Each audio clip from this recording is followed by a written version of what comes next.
Tonight, we're going unscripted with a builder who proves that belief, storytelling, and community are just as powerful as code. She's a marketer, podcaster, and an apologetic magic believer driving real Web3 adoption. With roots in literature and creative writing, she made the leap from academia into the chaos and opportunity of crypto, NFTs, gaming, and DeFi, and never looked back.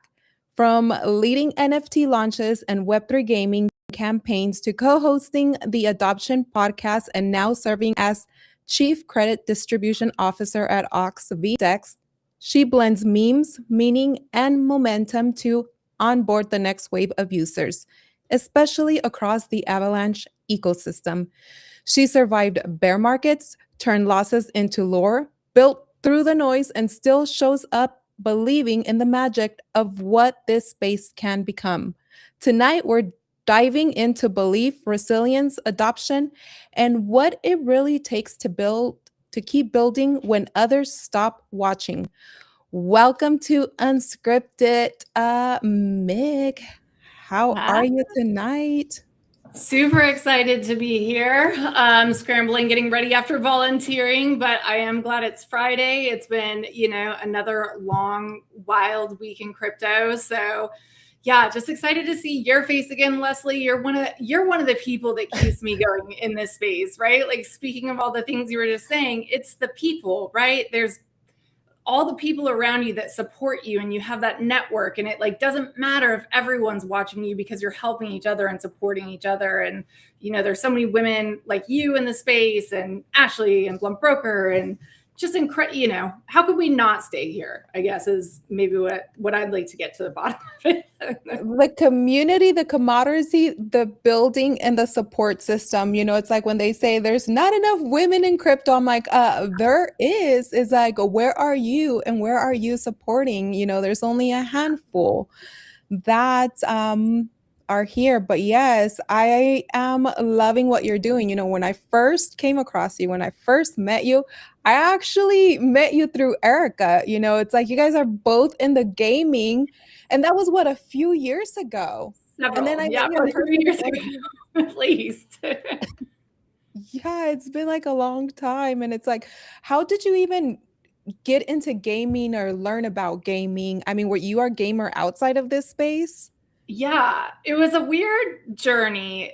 And like maybe a little, you talked about how my roots are in literature and creative writing, and that's what my master's in. I have some published stories, and that was the trajectory my life was on. And I lost my little sister to suicide. So I had a really difficult year after that. I'm really transparent and share about this stuff because I think it might help somebody. I had a rough year. I went to rehab, got back on track, and then just wasn't ready to explore like the pain yet, right? So it was like, I'm not going to go back to writing immediately. Like I need some life experiences to balance this out. And so I got in, well, I'm just a degenerate. So I traded like the 2008 market crash, and then GameStop, I got in early, and then wound up in crypto. And I actually ended up in gaming from the Super Yetis because the founder of the Super Yetis, the product that the team was developing, was a custodial game launcher. So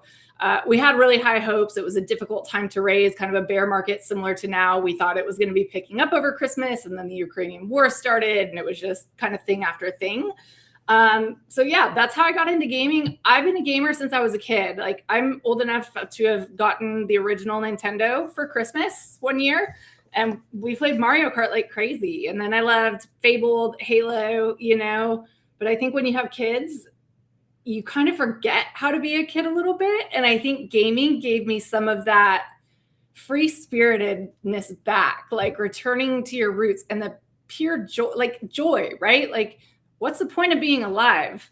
It's joy and creating happiness and meaning with each other. So being able to work in an industry that is focused on delivering joy for a while, although it was tough, was very rewarding.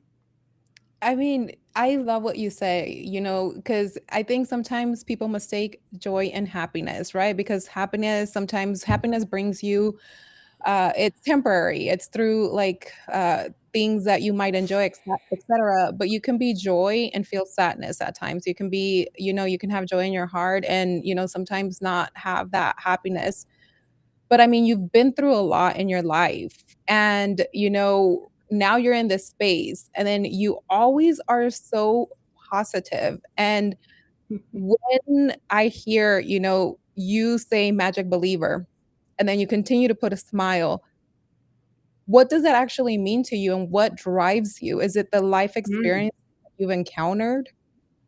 Yeah. So, weird. I actually had like a literal spiritual awakening, and I don't, there's people that have a wide range of opinions on that, but I had an experience, and Can we then talk about that a little more? it was at Art Basel in Miami. So, like, we work a Yeah. 12-step program, and part of it is like working these, like discovering who you are, right? Like getting honest with yourself about what are my strengths? What are my weaknesses? What are my blind spots? So you're forced to go inside, right?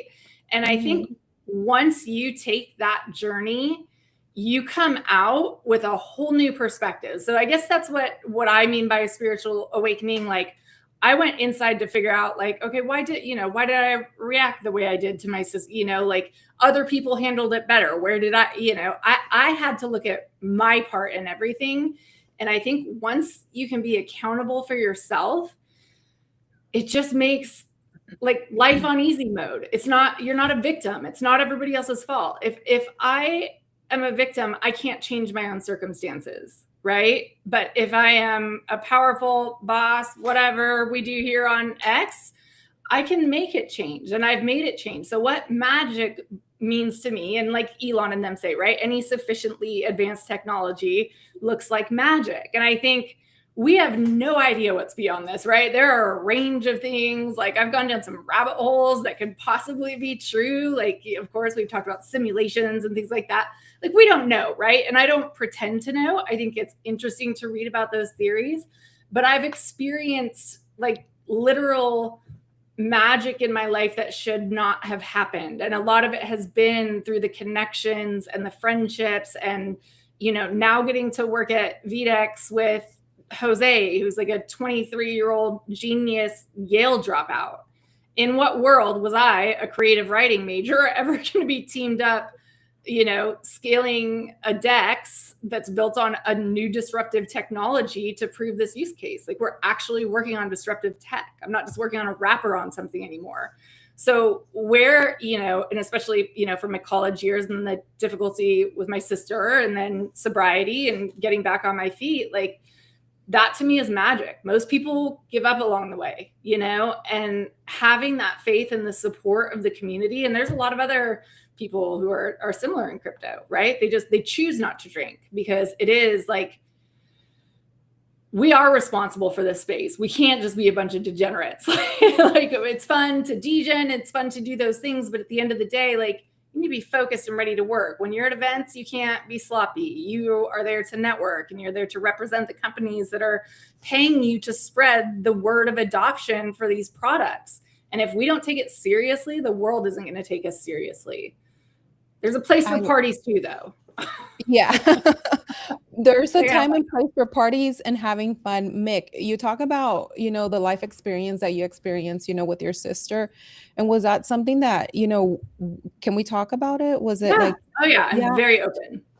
was it unexpected? Was it like, were there signs there? And is there any moments that you felt like, what, this could have been prevented? I should have reached out more. I should have talked to her more. Uh, Like, what was a that feeling and million. that experience? A million things that I wished I did and said differently. Um, it was a shock. I won't say it was a surprise because, she had Yeah. struggled with maybe undiagnosed bipolar for some years and wasn't willing to see a therapist about it. I'm a big advocate for, man, we all need someone to talk to. It doesn't matter if you have stuff or not. The world around us right now, the ground is moving under our feet. There is so much uncertainty. And I don't think the therapists really know much more than we do about the direction of the world, but they can help you stay really grounded in the reality and like be where your feet are and focus on what you can control in your area, you know, and that's how you can be successful no matter what is going on around you. So learning to overcome that. But yeah, a million regrets, a million things I wish I could have said different. But ultimately, I think you have to realize like there's like a mandala of experience around everyone, and it's a, you know, like a web, and we're connected, and this little thread maybe vibrated this thread over here and indirectly had, like, we will never know. So I can't say like, oh, I could have stopped it. Maybe I could that time, right? But I, like, for me, it's been about radical acceptance. Amor fati is one of my favorite sayings in life. A love of what is. It's not just accepting it, but loving it and find the lesson and the joy in it. And, you know, for my sister, me getting sober has been the biggest gift of my life. And I don't think I would have ever done it. I was like I was a party girl, you know, it wasn't bad yet. Maybe it would have got bad later, but that was like, you know, the wake up call. So when I think about it, I didn't used to be such a kind person before I had my spirit, you know, like I've grown and really changed as a result of losing her. And I feel like and she was so kind. It's like almost like I absorbed the best parts of her. And if I think about it like that, right, you can believe me or not, I don't care. But when I think about it like that, it gives me a sense of purpose. And it gives me a sense of meaning for her loss. And it allows me to like share that experience with other people who've gone through things that are similar. And that's regardless of the tech, regardless of anything else we're doing here, this is about reshaping culture and society. Elites have gotten out of control. The government is out of control. They're not representative of anybody except for themselves. And I feel like this is the revolution, right? It is not being televised, it's being tweeted. The revolution will be Twittered, you know? So. Oh, yeah. Yeah. Do you think as humans, like, we don't extend grace enough to other humans? You know, sometimes we're in social media, Mick. You know, people pop off on us all the time. They're always angry. They're always aggressive. And sometimes human nature is to pop off back. And I know I tend to do it. But this is one of the things that I've been learning lately is kindness and grace. And instead of getting upset, you know, kind of taking a step back and being, you know, if I am that person that is popping off, you know, what is it costing them to always go crazy? You know, are they angry? Are they going through things? Are people constantly shitting on them? That is in turn, you know, they're lashing out to the rest of us. And sometimes if we show a little kindness, it might change them. Do you think that could be part of? That's 100% it, because like people that, you know, part of the magic thing is like transmuting energy. Like people, it's not they are projecting their energy onto you. You have become a target because you're a public figure. It rarely has anything to do with you. Maybe an ex-girlfriend kind of looks like you and she dumped him, or maybe there's a million reasons. So you can't take it personally, but you can respond with love and kindness. And that changes a negative energy that's flowing throughout the world and circulating in the space. It stops it, right? You can be the one that stops it and turns it in to something better. It's like that when people are paying in lines at Starbucks, you know, somebody starts it and then, you know, somebody ends it and then we need somebody else to start it again. That just kind of mentality that we're here to let money, value, which I just view as energy, pass through us. It's not to hoard, you know? Yeah. So yeah, I agree. So you're saying that after, you know, everything happened, you kind of took a little bit of a pause, and then, you know, from writing and everything that you were doing and shifted to a different world to get, you know, life skill sets or whatnot. So do you remember the moment you realized that this space, Web3 blockchain, wasn't just interesting, but it was something you wanted to commit to? Yeah, I think really early, but I also was like, there's no way. So I remember, you know, you had Michael K on earlier in the week. He was already huge. Ashley, like it felt like I was coming into the space in 21 and it had existed forever. And like, this is the high, it's like Washington. You come in and all the players are there and you have, but it's not. It is much more decentralized. You can build your own audience from anywhere. It's not the same principle. And I think I started to realize that I did want to build here because I appreciated that community. And shout out to Ashley. I tell this story all the time because it's an example for women. I don't know if I would still be here today if she hadn't just shown me some kindness very, very early in my career. I asked her to come on. I took a job for free at Pirates of the Metaverse. I was like, I'm just going to show that my skills translate here, use this and, leverage it into my next job because I wanted to be here. But I didn't have the network yet. And Ashley, doesn't know me, doesn't whatever. And she, offers to come on and do a pirate show for us and like introduce the project to her audience and for nothing, right? I think we sent her an NFT, but she just did it to help a fellow woman in the space that she could tell was serious. And that's like the ethos. Like, it can be for men or women. I mostly have men around me right now. I've had women around me at other times in this space. It depends on like how the skill sets match up on different projects or prerogatives. But, be the change you want to see. If you want to change the world, change yourself. You cannot change anyone else. You literally can't. There's nothing you can do.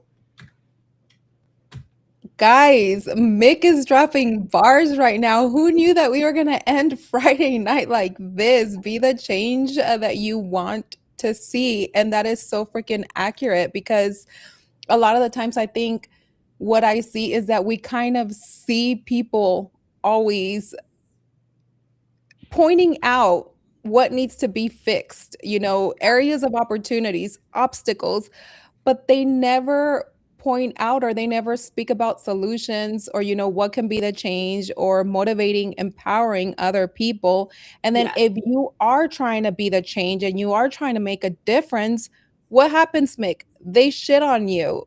But I like it because the only people I fight with are other influencers that are scammers. And I'm like, I'll go to battle with you on the timeline.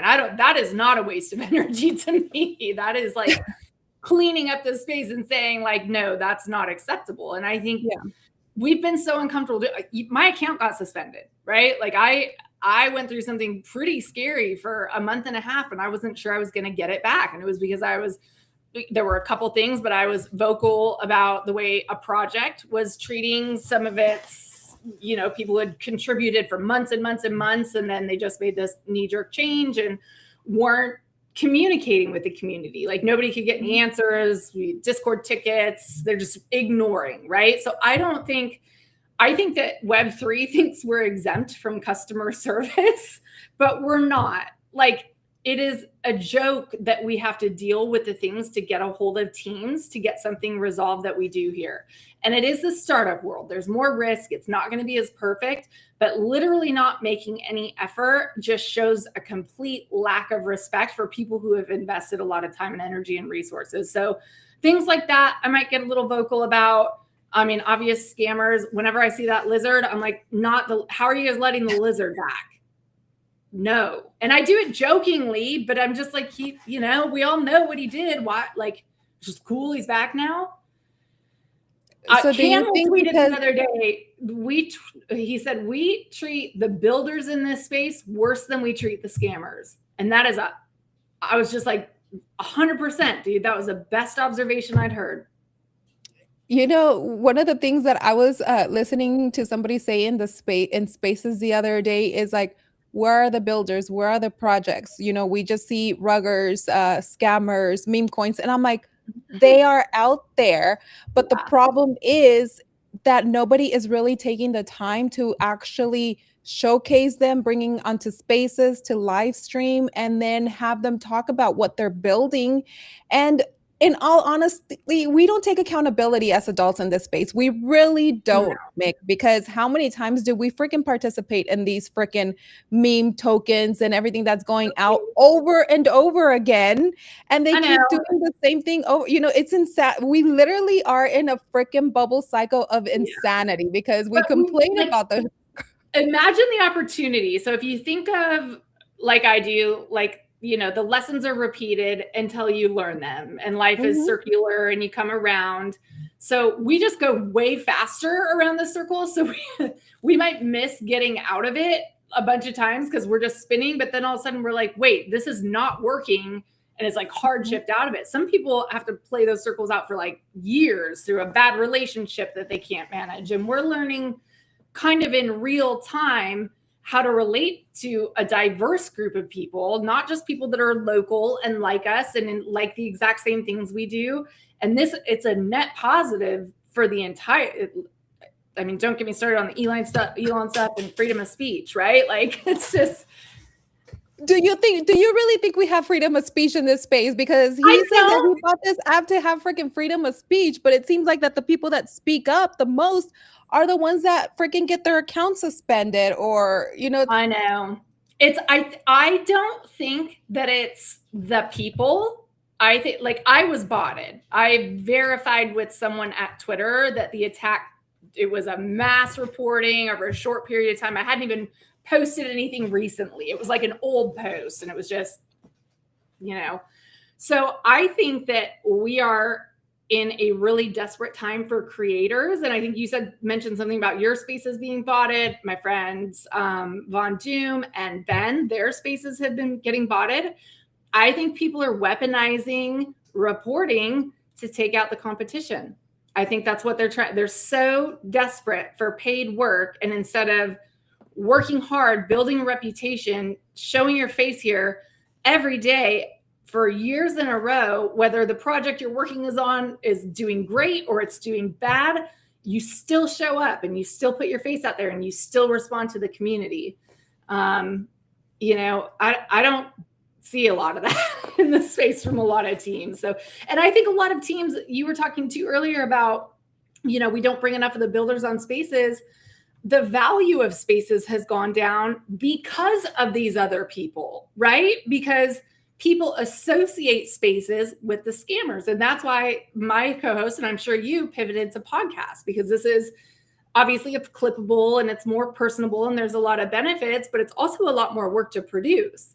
Oh, yeah. Absolutely. Yeah. Yeah.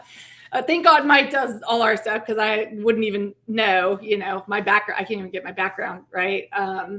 But it's a lot of work. And I think it's really important that we hold those people accountable. I don't know how. I don't know the answer to that. I don't know if we need like a culture coalition of Web3 that people get elected into and just collectively call out hard fact proven scammers that repeatedly do it. Because I'll see a lot of people one-on-one take people on, and some of them have pretty big audiences, so they don't get suspended, but it still only reaches their audience because they have their echo chamber, I have mine, and there's some overlap, but the message doesn't get out there meaningfully enough, or they're not hearing it enough times, including myself, like, because I keep doing it. I would never buy a lizard coin, but the other, Retardio for life, whatever.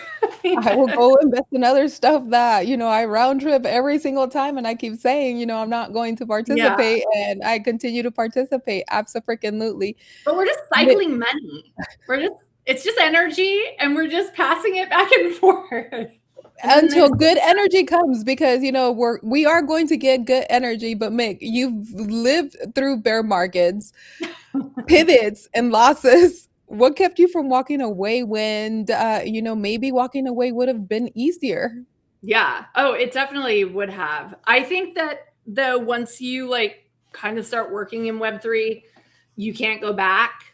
I don't think I could go back to a corporate life. I don't even really want to deal with clients who don't adopt the culture and the collaborative work ethic that we have here. I mean, for all the problems this space does have, the reason you fight for it is because it is, to quote Reagan, who probably everyone will hate, but the shining light on the hill to me right now is the builders in crypto and AI working. We have the only chance to meaningfully change the way wealth is distributed around the world. No other mechanisms. They've tried trillions of things. Nothing has worked. Income disparity keeps growing. The system is so fundamental. We have outgrown it. There is no going back. And so if we give up, it crumbles, right? That financial system will not last. And that's like Rome's last days, right? So I view everyone here that's like working for small paychecks and hoping to get token payoffs. And like, you guys are the salt of the earth, because it's like revolution. Like, if you think, so I come from a writing background, right? Like, I look at like Faulkner and James Joyce and Hemingway sitting around cafes in Paris talking about what's wrong with the world and how can we change it, and we're writing about it and exploring these deeply human issues. I think we do a lot of that here. I think there's a lot of self-reflection that comes from working in this space. And also, other people are like mirrors to us. You get very real-time feedback from people on your behavior, and that helps you, right? Like, because I'm, like I said, I wasn't always the nicest person. I was just short. Like, my brain moves fast. I don't have time to be nice, you know? Yeah, let me tell you, sometimes those mirrors, those reflections are tough, ain't they? Even for me. Yep. I hate getting reflected back at myself. I think, you know what? I think 2000, what year are we? 2025 was a freaking reflective mirror, in my opinion. But, you know, everyone talks about adoption. Wait. I just can't believe it's been the year already. I know. It's going to be already 2026. I'm still thinking it's 2023. I know. And then today, when we were doing a space earlier, you know, it's like 2025, and now we're going into 2026. I was like, wait, did I blink? You know, weren't we just in 2023 and I blink and we're already going into 2026? Man, this year was such a freaking mirror reflective year, and it's just freaking wild times. But everyone talks about exciting years of our lives, Leslie. Yes, they are. Now, you talk about how everyone talks about adoption, but from your perspective, what actually moves the needle? It just, like poly market, Kalshi, prediction markets, things with mass consumer appeal that they already use crypto for, and just get them on the rails. I think that's one way. And I think we're all still waiting for that breakout system. And like, I'm not going to pump my own bag too hard with VDEX, but like, it's a layer between the internet that allows for peer-to-peer transactions. So you're not it's dark pool. Nobody can see it. The government can't see what trades you're making. It's privacy. And like, it is the dream of decentralization. It's actually a disruptive tech. And so, like, I don't know, I always forget where I'm going with things, but like, that's my why, right? Like, that's my why for showing up every day. And yeah, I kind of forgot where I was going with that. I do it all the time. You can redirect me if you want. It's brain free. Let me tell you, I've been, you know, it's like the more you're in the space, right? The more you're doing, the more it's like, and then especially right now, it's like an exhaustion where it's like, I don't even remember what the F I was just saying right now, but how much of adoption, in your opinion, is tech, and how much of it is culture, storytelling, and belief? So we can't tell a great story if the tech doesn't work. So we were able to bring a lot of users to VDEX for our early stress test, right? And it revealed we still had some work to do, and we were able to work through those. So yeah, like the storytelling and the narrative that we were creating around the brand was really working, but the tech has to work, and it has to be something that is in demand. So this is an age-old debate. Devs always think like marketers are garbage, they're worthless. If the product is good, it'll sell itself. It's like, how are the people going to find out about it? Yeah. Like, I don't recommend things to my friends anymore. I watch Facebook. I watch TikTok. That's where I see new products. I'm not, you know, and whenever someone I know tries to tell me I should get something, I'm just immediately averse to it almost anymore. I'm like, stop, can we just have a relationship? All of these tools, all of these, like, it's just Amazon junk culture, you know? So, yeah. Absolutely. Okay, so talking about VDEX, your title is Chief Credit Distribution Officer. So what does that role really look like day to Uh, day? I made it up. I'm Okay. technically the CMO. Next week, I was thinking because I've really leaned into like BD and onboarding trading community. So I'm thinking Well, I of didn't see your CMO, but I saw, on your LinkedIn and everywhere else, you are a chief marketing officer. I yeah. did see, but here on X, you have chief credit distribution officer. I was like, let's go with that. I want people to know that I have credits to give out, right? So that's what I'm like, do the cringe thing, put it in your title, like whatever. How else are people? I think that's one of the things that creators are so afraid of is just making a mistake or like something. I'm going to take that one video, I'm going to look stupid and everyone's going to repost it of me. Nobody pays that much attention to you. And yeah, once you're really famous, maybe that happens, but that's like a day and it's over. So get over it because real life is really hard too. You have problems with friends, it's just life and you have to learn to let it go and not take it personally. Absolutely, especially building in this space because we already know is that, when we think quality is going to get you somewhere, it will, but in the long term. And right now, people are looking for sensational and what is popping off. And, are you ruffling feathers enough to get visibility or whatever it is? But That's I the sad freaking love reality. that. We have to rebel. I'm just going around and plug in my computer because it became unplugged and it's getting dead. So keep talking. Uh, yes, but Mick, while you are building, you freaking have built different ecosystems and you have the adoption pod and you are also building in the avalanche ecosystem right now as well. I mean, what excites you about that? But also, how the hell are you managing, building in so many different ecosystems, and then not just that, you also have a family, you are also raising kids, so it's like, are you a freaking octopus or what the heck, Mick? I think I have a couple different conscience, like, I compartmentalize well. Yeah. And as long as I don't have to switch back and forth between compartments too quickly, like I get a breather between like mom mode and work mode and culture mode and whatever, I think that I do okay. I definitely, these are the busiest years of my life, right? Like, Yeah. I have, like you mentioned, I've worked for a lot of protocols. I've done a lot of things with different projects. I'm an AVAX Maxi for life. I'm not officially the ambassador program. They closed it down, but I loved it. The reason I came into the AVAX program is because I left a job and they were like, oh, we'll be an ambassador for us for a while because I was already supporting AVAX. So it's irregardless of whether I was getting paid or not, I was an AVAX fan.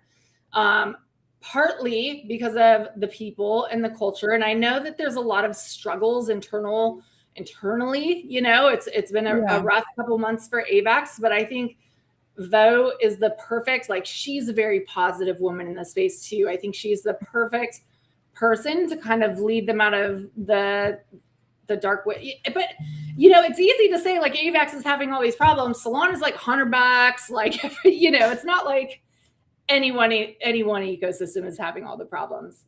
So wow. I support them and like kind of teaser, there could be something a little more official with VDEX and AVAX, totally just early stages. So we don't know. But I will always want to support the AVAX community. They were my home. They took care of me when I didn't have a job. They immediately were like, let us take care of you. You have supported us. And that's one of the beautiful things about this space. And that builds loyalty. Had they not done that, would I still feel the same way about AVAX that I do? I don't know.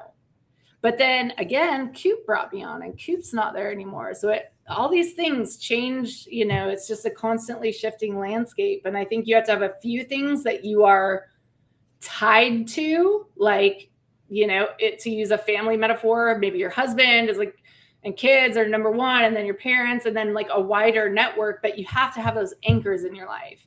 And for me, AVAX is an anchor and VDEX is an anchor, and posting cringe memes about spirituality on the internet is an anchor. So you would say like when you were here early on, they were kind of the community that opened doors for you and were there and help, bring that visibility when you had no metrics, no followers, and you were just beginning.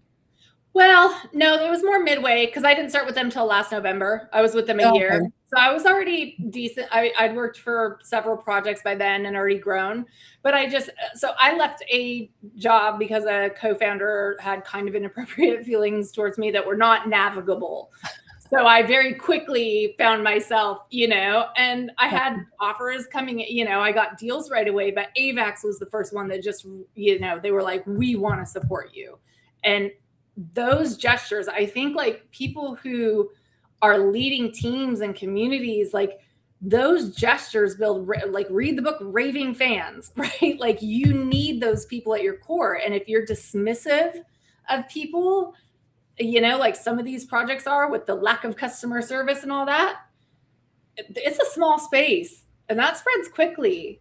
We had a KOL convince someone to come over to our decks. They were like, oh, I worked with that other decks you're working with. It's a complete scam. They didn't pay me. And now the KOL is coming over to us. Like you can't treat people like garbage and not expect it to catch up with you. Jose calls it borrowing from the future, right? Like whatever work we're not doing today, we're borrowing from our future success. So we try to really get the fundamentals right, get those early relationships right, build really aligned incentives, like the point of crypto to distribute value to everybody who helps to add value to ecosystems. This is the why, right? We're moving more online. There's going to be fewer IRL jobs, and we're finding ways to monetize the value that we Yeah. bring online. And it's I love that. I love what you just said right now too. It's like we're borrowing right now from our future. And that is a beautiful way to also put, it's like what you plant right now is what you reap and sow in the future. Yeah. It's just And we're also crazy. planting some seeds for trees we'll never sit under. And that should just make you feel good as a member of the human race, Freaking love that. Now, talking about this, when things get loud online around you, how do you protect your energy and continue to stay grounded, especially as you grow? I let some steam out. Like I had my alt account, I made it an evil account and I was trolling Really? everybody. You have to have fun too. Like this is a stage, right? Like a lot of what you see on crypto Twitter, like there's some underlying truth and feelings and probably something happened, but a lot of it's very performative. So you have to realize like I view my Twitter page like a TV channel. If I'm not providing enough entertainment, people won't come to my channel and then my quote unquote ads or whatever am promoting is not as valuable. So yeah, I get down sometimes, Leslie. It's fun, but it's all in good fun, right? Like it feels like a locker room in sports or something. Oh my God. You know what? That is such a great outlet because I think there are some times where I do look, I've been on a spiritual walk lately, and I've been on, reading the Bible a little bit more, Jesus Christ. And sometimes I hold back. And the other day I said, you know what? I shouldn't hold back. I should still be me because my walk is not about anyone or anything else. It's about, we have this expectation, right? When you start talking about Jesus, God, quotes, and things like that, people, boom, automatically want you to change and be perfect. Don't drink, don't curse, don't Yeah, talk this BS. impossible Well, standard. yes. But when somebody told me, look, when you're on that path, you could not succumb to the outside world and be like, their expectation of how you should be. You shouldn't be changing outside in. You should be changing inside out. So Yeah, allow what you believe in Jesus Christ yeah. to change you inside out. But And I'm you can like, drink the Bible. They drank in the Bible. Who cares? It's and like cuss. Like I don't do yeah. really think like I'm Jesus. like, I but mean, you know what? I believe slightly different things, and I don't care. I think it's all part of the same story, and it's told in many Yes, different ways across it's many because different look, times. But like he's cool. He had fun. He was like trolling people and flipping tables, right? because I did that the other day because I have in my profile Mick, and I was like, okay, maybe I need a troll account because somebody, I am sometimes a smart ass. I get that. And sometimes I Yeah. say things back and I trolled somebody and it was something like, oh, but you have, oh, God's plan, like being sarcastic and, why don't you call God or something like that? And I was like, hold on, dialing now. And, I put that freaking gif of the monkey calling and calling God now, stuff like that. Yeah. At the end of the freaking banter, they called me an a-hole and that I should have been a dude because I'm such an a-hole, but then I put God on my profile and I'm like, Wow. bro, I'd but I be like, banter. what I just, But it felt good though. yeah, just treat it like play. Like you're Yes. never gonna see that person. I don't what other but like one of the biggest things I've learned in life is what other people think about me is none of my business, because Yes. there is a circle of a world of people all around me that have different realities and they see me differently, and it would be impossible for me to please everybody. So the only person I need to worry about pleasing is myself. And when I feel good about the choices and the morals and how I'm treating my fellow human beings, Yes. I have that joy. I have that grounding. I have that, that's the gift. It's not, the gift isn't other people liking you, it's you liking you.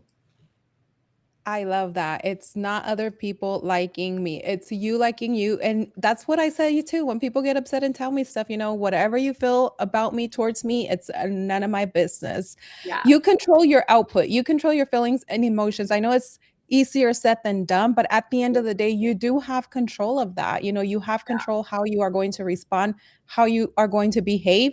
And lately, I'm learning that even if people piss me off, you know what? I am going to extend grace to these people and not get upset because it's I'm under control. I'm Yeah. the boss of my feelings and my emotions. But That reminds me looking of at a quote that I love from a book by Viktor Frankl. It's like Man's Search for Meaning. He survived the Holocaust, Nazi camps, horrible, horrible, and he developed something called logotherapy from it. But one of the most famous things from the book is that there's a moment between stimulus and response, and that is where your power lies. Like the stimulus, you can't control. If you just react to the stimulus, you're going to do something, but pause, just take that second of reflection. And then sometimes I do it and then I still do the dumb thing, but I'm a human being and I'm growing and I'm trying to get better. So like, I think we all do. sue me. Like we're humans, it's learning. We're learning as we go and we grow and then we either shift and apply it or we don't, or like we continue to stay in that little place of no growth. And when people stop growing around me, I just love them from a distance. I don't judge them. I don't fight with them. I don't whatever. It's just, I love you, but we're not going the same way right now, Yeah. And I think we try to force relationship, and friendships and connections. And it's like, sometimes it's okay to just, paths can go like this a little bit. Yeah, I saw this girl on TikTok and she was saying that she does not, I can't remember her name, but that she doesn't argue anymore. It's rare that she argues. And Yeah. since she stopped arguing with people, she started being more peaceful within herself. And then the podcaster was asking her, well, why? And then she was like, I'll just agree with them, whatever they say. I'm like, She's like, because at the end of the day, sometimes you can't argue with stupid, and it's like, you would you just rather can't. be right or would you rather be happy? Would you rather be Yeah. right or would you And rather it's be like, peaceful? and if you begin arguing with people, even if you know that they're not trying to listen or understand or see your viewpoint, then Yeah. there is no point of it because everybody's going to have their own viewpoints. It's like when a point of a conversation or going back and forth with somebody is to understand each point of view or perspective. It's not to try to change people because at the end of the day, it's not our responsibility to change people. And it won't But work. Like that's the thing we all need to remember is it just doesn't work. So you're wasting your limited energy and time that you have in your life. yeah. Yeah, exactly that. And the point of everybody is being different is how do you collectively come together? Whether you're building, whether you're growing, or whatever the hell you're doing, the point is everybody has to have different opinions, different point of views to help something grow and expand it and elevate it. Can you Yeah. imagine if we all had the same opinion, if we all walked the same, dressed the Yes, same, looked the man. same? Like, what fun would that be? I get in trouble at work all the time for being. We have a new policy at meetings that everyone has to stay muted who's not talking. I'm such a. My old boss used to call me a chihuahua. I get excited, like I love this stuff, right? But yeah, I think I don't know. I'm not going to go down that So, rabbit hole, but I yeah, agree. VTEX, how did you come across VTEX? And you working there, what was like, okay, I'm coming onto VTEX, found I believe in them and I'm gonna work here and help them build. Yeah. So I had actually met Jose maybe 3 years ago at ETH Denver in real life. We were talking to him in the very early days of virtual labs when he was picked up. Was I think 21 at the time, and he was working on some research of how to solve this on trustless poker online thing, and it was a paper that couldn't be solved. So him and a group of friends solved it. Binance picks them up to incubate them and fund some of the research and help them get their initial investors. So they raised 2 million. But from what I understand, the other participants did not want to drop out of school. So Jose, I'm sure they have equity and whatever, but Jose's like, I'm ready. Like, that's that attracts me. Let's go try it. Like I posted something today, like you can sit there and you can read all the books and like think you're preparing, but the person dumber than you is already doing it. And they're just figuring it out through trial and error. And, you need to take those moments to pause and reflect, but you also need to keep moving forward. So I met him back in my gaming days. So I always think everything happens for a reason. And there's been so many moments that's true in my professional life, just connections I've made that have I collect people, I'm like, oh, I can help that person. I know the perfect person that, would align on this. And I just knew him from gaming, and we kind of like kept touch, and I watched his progress over the years. I watched it switch to virtual labs. I didn't really understand how the technology would apply to what I was doing at the time. So there wasn't really a lot of interest, and I probably didn't really understand especially the way I do now, the core technology and the implications. It's like it's a new world computer, right? Like essentially the long vision is post blockchain architecture that improves the efficacy of the blockchain. So it's a huge vision. And I don't think I understood any of that. So he had reached out to me and the Gag Me girls when we had a girl band or whatever we call it. They always end well. Girl bands always, fall out in style and very publicly. So that was fun. But he had talked to us about doing some marketing. They were struggling to get attention. They knew they had a really good product, and it just kind of made sense. So we got on a call, and I ended up advising for a week. And then I was just like, I kind of want in, and they were like, well, we want more of you. We're like, okay, cool. So kind of the rest is history. And it's like, I can't explain this team to you. You would have to experience them to know them. Julie, our COO, is like a goddess of can guide any conversation, can resolve any conflict, can solve any. She just sees the other ways to do things that are pressure releases, right? Like masterclass in how to get groups of people who are very diverse functioning very well together. And she's our COO. Jasmine is our community manager. And I would say recently Jose has started calling us our quant too, because she's amazing. Well, he would say his quant because I posted that it was my quant, and then he was like, actually my quant, and you can borrow her sometimes. So I'm just going to say we publicly share her, but she's just right. Like you can give her any data set, any numbers, and she's going to come back to you with exactly what you need to make the right decision. We have some mods. We're really focused on helping third world countries. And we have a lot of Nigerians on our team in the community who are 10 times more talented than any of the other mods I've worked with on any other projects. I'm like, why are we hiring friends when there's way better talent out there that wants it and is hungry for it, and it will mean something to their country and to their community if they're successful? These guys might end up being millionaires. If the token goes well, It's just, that's the crypto dream, right? That the protocol takes off and then the early contributors have a lot of tokens. Imagine what that could do. Our fourth largest market right now is Nigeria. Imagine what that could do, right? Like, that's why I'm here.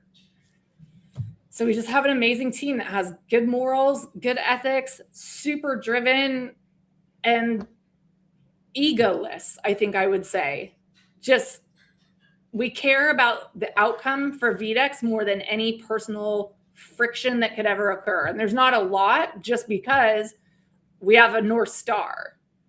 And so we don't focus on the things that we get stuck on. We're always looking ahead and we're always marching towards that goal. So if you say something that kind of annoys me today, I'm not going to, like, who cares, whatever. I know I'm going to do it when I'm busy next time. And I know you don't mean it like that. I know that you have 2,500 DMs right now and you're just in the weeds as me. You can't take, this is one of the businesses where you just cannot take anything personally. And that's challenging. And my capacity to not take things personally has definitely grown over the years. But it's a superpower, not just in your professional life, but in your personal lives and relationships. Oh, absolutely. Absolutely. Yep. It is. Yeah. Once you start taking things personally and letting those emotions in, let me tell you, baby, it's downhill from there. And I get stuck, you know, I'll get, if I let something get under my skin, I can still do that. I have to be very aware to just be like, look at the bigger goal, zoom out, go up, you know, look at this from, take a God's eye view. If God was looking down on this situation right now, what would he want you to do? You know, look, this is what I do, because I live in Arizona, you know, in the mountains. I freaking go and run towards a freaking cactus and slam myself in it. And then I forget how I was feeling and feeling that emotion. And I was like, wait, what was happening? What was I thinking? So now I go outside a lot. No, I literally don't do that, but I imagine doing that. You know, I don't see any marks. You're managing it. Oh, you haven't seen my body. I'm always covered up. No, but you know, it's like sometimes I think of things, you know, it's like when I'm feeling some type of way, emotion, it's like I create these crazy scenarios. Yes, like, okay, what happens if I just run down the hill and then start flipping and then, you know, get like tumbleweeds and bushes and things all over me and had to take it out? Look, that we're all a little crazy. Yes, things like that happen to me, right? Look, my mom had to go into the hospital on Tuesday night. So I went and picked her up. And then I have no idea how I even, there's a tree, like trees or like these bushes that, you know, are going, it's like you have to go like up like this slope or whatever to get out of her house. And I was like walking with her and helping her. And I guess like my whole arm, I was rubbing into those bushes. And I didn't even realize I was doing that. When I got to the hospital and left her down, I looked down and there's this trail of dried leaves like all over. And I was like, who? And then I looked in my arm and it's me. I'm the one that's bringing the trail. And then I'm the one that has like scratches all over my arm. And I was like, what the fuck? So I guess my point to that is like, I was thinking today because I was trying to feel some type of way. There's things that have been happening all week. And then I'm to the point where it's like, what next? What next? And then I go to pick up a FedEx package, Mick. And I have my sister's car door open and I hit my eye. And, you know, like, I don't know. Well, yesterday I got into a car accident in my sister's car. Nice. And oh shit. I'm like, wait, I hope her husband's not. Wait. You're like, wait. They not know yet. Wait, no. Well, she knows. She was in the car with me. And then, you know, just like little things that are happening. So today I was like, you know what? I'm not going to feel any type of way. And that's kind of what I picture. I'm just going to roll down there and run towards a cactus. And then once I started thinking like that, I totally forgot like the negative emotion that I was feeling. So that's where I was going with that. It's like sometimes, you know, nobody ever has said anything like that to me, but sometimes like when I just get so overwhelmed by life, I'm like, I just want to roll on the floor right now. Like just get on my floor and just do something so silly and so like, just like shake it off. Like, because it's always so much bigger when it's right in front of you and you can't zoom out and you're not talking to anyone about it. So you don't have that perspective.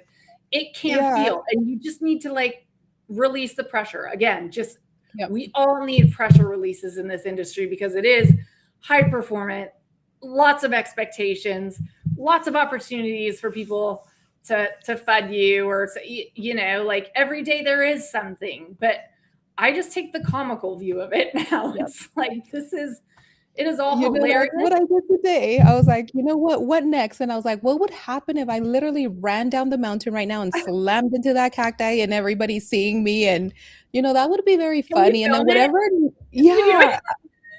And then everything went away, and I said, "You know what? I'm gonna start adopting more of those things when that thing had luckily, Yeah. I was wearing, my sunglasses, so when I hit my eye, it, like, hit me right here. It feels a little bruised, I don't know. Yeah. But I there can't was see a it at all. So you're good. and there was a lady, like, in the car, like, right next to me, and she was literally facing me, and I felt so embarrassed. So I think the embarrassment hurt more than me actually hitting my eye when I was trying to get in, and I sat there, and then I'm driving, and I was like, "What if I stop right here and run down the mountain and slam into that cacti?" Yeah. And I was We're like, just it's like the world is weird right now, and like you just accept yourself, accept your thoughts aren't you, right? They're just "Yeah." passing. You can choose to act on them. Hopefully normally don't act on ones like that, but if it's a stress release, do it. Go run, go do. But that would And don't actually judge be anybody really else for funny, what they right? do. Huh? Look, that would actually be really funny. We're telling the story and then you just actually go and do it and then record it and film it. It would actually be really funny. I think I'm gonna roll around on the floor tonight and then I'll quote you the space tomorrow. Yes, you do that. I'm gonna do something and then we put it together. I'm gonna have my niece or somebody film me and all Yeah. that stuff. Mick, but I have some rapid fire lightning round for you before we part They're my ways. favorite. I'm ready. I'm gonna get my You're game face ready? on. I'm ready. Okay. Game face on. Bull market or bear market? In between. In between memes or metrics? Memes for the culture. NFTs or gaming? Gaming. Build quietly or build loud? Build loud. Faith or fear? Faith. Community first or product first? Community first. Avalanche or multi-chain? I think we need to be multi-chain for the future, and I think it's better for Avalanche. So I'm going to say multi-chain, which includes it being better for both of them. Love that. Early mornings or late night grinding? I was like, don't kill me for that one. I don't know. Some nights I'm up till 4 a.m. and then, get up and take my son to school, and then I'll come back and take a nap for 2 hours and then get back up and work. Sometimes I pass out at like 7:30 at night when my son does, and just, there is no schedule because sometimes there's late meetings, late shows. Sometimes there's early, and I always have the kids. It's freedom, right? Like who taught us to live on a schedule? I just do what I need to do, and I'm not in a cage or what, my life isn't pre-mapped out for me. I just You're like, respond to you what's in can't front of control me. me. Yeah. Last Just respond one. to what's in front of you, and I know that doesn't work for Exactly. everyone. And some people are planners and they feel more comfortable. But I think the people who are able to find that joy no matter what's happening around them are the ones that learn to not take yourself so seriously, and not take life so seriously. Absolutely. Yep.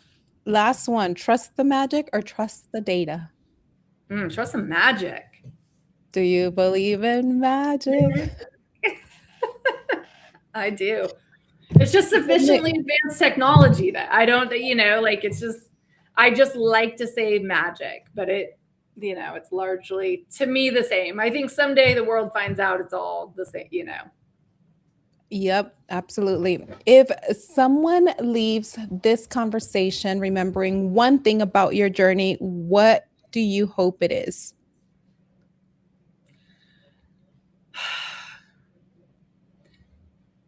Be authentically yourself, but extraordinarily flexible in how you express that.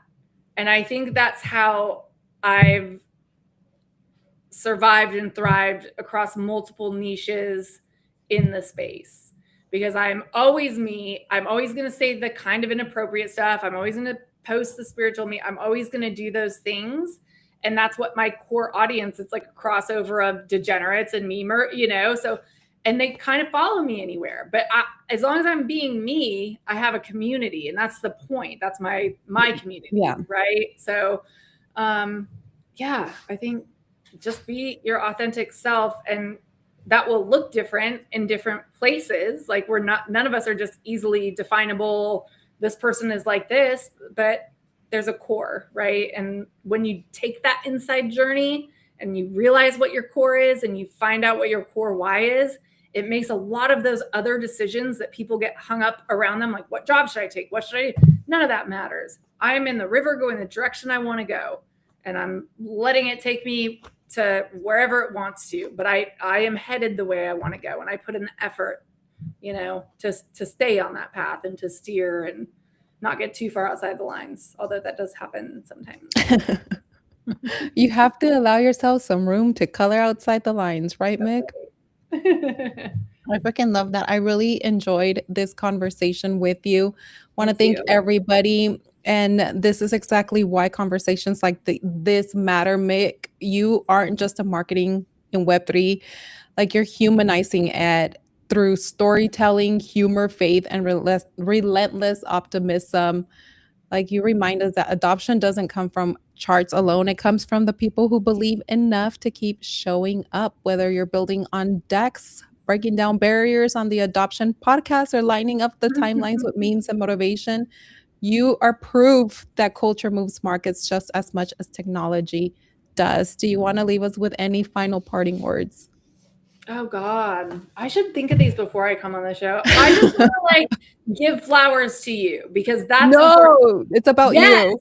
No, because I have watched your journey over the last several years. And the first time I think I met you IRL was maybe Miami at the fights, the karate combat. A couple of years ago. And even just you, from meeting you in real life then, and I'm sure it's just that, we all grow in that confidence, and I've just watched you grow in confidence, even from the last show I did with you. Tonight has been amazing. You are a newscaster. You are an interviewer. You are good at getting people talking about, the things that we should be talking about, and not just regurgitating charts and data and pumping and whatever. The human side of this industry. Humans are the reason we're building this industry. We're not building it for bots. We're not, they'll operate on it, but we're building it to improve human lives. So they should be at the first in the front in all of the technology decisions that we're making. And I just went way off track there, but basically Leslie is a rock star, and she'll probably be a major celebrity and film star someday. I'm just manifesting that for you. From your mouth to heaven's ears. You're so kind, but no, Mint. Mint. Why did I just call you Mint? Because chocolate chip ice cream and I meant that. People still, somebody just call me Mint that. I will mint that. So no, I want to give you kudos, because it's too, from when I first met you gaming and where you are now, I just want to congratulate you. And I think it's you have determination, tenacity, even going through what you went through recently with your account, being shut down, and how mental and emotional that can be, because that's what we're building here. It's we're building businesses, we're building platforms, and for most of us this is our primary audience. And for it to be taken down because you have a voice, because you're speaking up when others don't want to speak up or don't have the courage to speak up, and you are giving people a voice and they're shutting you down for that. That is just horrible, human, evil. And it's not the corporations, man. It's the people. It's our fellow Web3, not the good ones, not the yous and the me's and the whatever, but it's the people who, it's the same in any industry though, right? If you can't get ahead the organic way, you're going to try to game the system. And that's why code as law can solve a lot of these problems. It takes the guesswork and the subjectivity out of a lot of the decisions that we'll be making. And hopefully that leads to a better baseline of trust in humanity. And if we trust each other better, I think the outcomes for society will be a lot better. Oh, absolutely. Everybody, make sure that you guys are following Mick at I Mint That, and it's ID MINTTHAT on X. Tap Do you think I'm into gonna regret her. that when I'm 60? Still on Twitter. I'd mint that. I meant that, yes. And then also tap into the adoption podcast and keep supporting builders like Mick that never lose faith. Shit, I can't even speak anymore. I lose a That never lot, lose but faith. not Oh faith. my God. I'm half AI and half mermaid. So my AI It's side Friday. is It's been a long week, functioning. girl. I need to go to bed, but I know. no, probably I'm not. gonna go do a movie night with the kid, but we're gonna have Leslie on our show, the Adoption Pod, soon. So I cannot wait, like, to deep dive into your story and how you got started in this space and how you've made it as far as you have, because you are, you know, our podcast is called the Adoption Pod, but the work that you're doing, bringing this human element to it, mwah, chef's kiss. It's what we're missing. You know, it's what we're missing. Nobody cares about the tech. People like people. Exactly. People want to know who is a people, because you know what? People invest in people. People invest in how you make them feel. I always say, you know, part of marketing is like, look at Nike, look at running shoes, you know, whatever it is. It's like, how does that product make somebody feel? Especially like if you're a runner, you know, yeah. And they want to hear voices. And that's what I wanted to continue to do. You know, it's like bring more voices, bring more builders, and, you know, have people get to know them and what drives them, you know, what is their why behind everything. And then, you know, that's how people are going to invest. And hopefully it continues to grow, even though I feel like lately my live streams are being reported for some reason. But you know what? I don't even know. I think all metrics are down. Like my tweets have been either my tweets suck, maybe your podcast suck, maybe my podcast suck because it was about half last week. I just think it's almost Christmas and the markets suck and nobody's around. So don't even take it. I post stuff and I used to delete when I didn't get a bunch of stuff. I don't even care anymore. Who cares? And I don't think it's and the views, that doesn't worry me. It's the reporting. Because, you know, it's like it's not just about me, it's about the people that we're showcasing or that, you know, we're bringing on. But at the end of the day, Mick, you know, if we are meant to be on the journey, nobody can stop it, no matter what they do, no matter if our accounts get shut down, no matter if they try to, you know, bot our accounts or whatnot to get us canceled, whatever. God, the universe, whatever you call it, is so much bigger than any, you know, and a lot, you know, I believe like a lot of our paths are divinely inspired, right? Like I'll just say that, right? Like, and I think there's a certain amount of protection that comes with that. I have felt very protected in this space. I always say yes. And I always say, you know, God is my creator. He's the only one that can cancel me. You can try, and there can be obstacles, and there can be mountains, and there can be walls. But when I won't stop, exactly, I will not stop. And when it's decided for those doors to be open the way they need to be open, watch out. Yeah. Do you love that Taylor Swift song, All My Friends Are Canceled? Because I do. No, you know what? I recently listened to Ophelia, and I didn't even know it was her. And I was like, "Oh my God, I am digging this song." And it's really good. My sister, you have to listen to it. All My Friends Are. It's so like crypto influencer culture. Like it's all the same. Influencers and celebrities and politics. They're just different groups of people that influence culture and move markets and move attention. It's a show, so don't get too caught up in it. For those of you at home, do not get too caught up on it. Well, Mick, again, thank you so much for coming through. I'm going to let you go so you can go watch a movie, enjoy it with your little one. I hope to have you back next year because I want to catch up on your journey, kind of do a refresher, where we were, looking back, looking forward. Let's talk after TGE. Yes, and then see what's next for you throughout the year and what you guys are building, and talk a little bit more about, maybe the tech, I'll or get maybe Jose to some more come on and talk personal. about the tech. He's who you need to get if you want to talk about that kid. You would have some interesting conversations with him. You know So what? Maybe yes, let him know, and if he's down for it, have him on the show yeah, and do an interview and talk more about the product, the tech, and I what he's will. building. I'm gonna link you guys up in a chat after this because I think you guys would have a really good. He has a very, very interesting story too. Really? Yes, I think Okay, you. let's get him on. Absolutely, Mick. I loved having you on. You always make me laugh. Love your personality, and I can't wait to have you back and chat with you on your podcast. That's right. Well, this has been amazing, and I'll see you hopefully in 2 weeks on my podcast. I will be there. Bye, everyone. Have a good weekend. Take care.